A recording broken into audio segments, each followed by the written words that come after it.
Las sensaciones son buenas, entrenando los goles están llegando, lo único que hay que transferirlos a la hora de los partidos, puntuar y demás.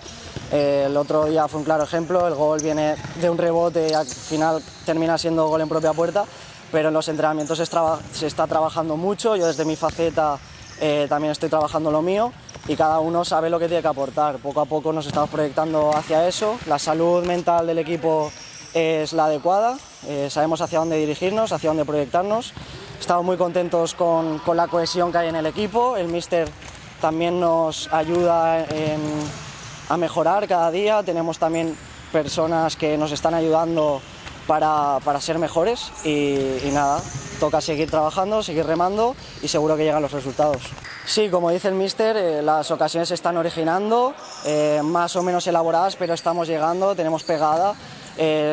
Si va entre los 3 palos va a ir dentro porque tenemos muy buenos pegadores y bueno, un claro ejemplo es el partido del otro día donde metimos 6 goles. También encajamos 6, pero fue un partido que a favor también se dio esa llegada y ese gol.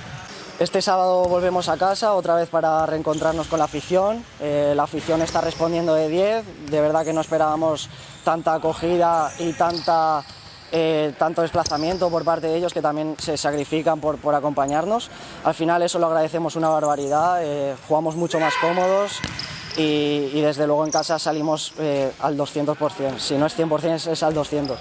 Y nada, invito a que la gente siga viniendo al Palau a disfrutar de este deporte, segunda división, Liga Nacional de Fútbol Sala y seguro que llegan los resultados, lo estoy convencidísimo de eso.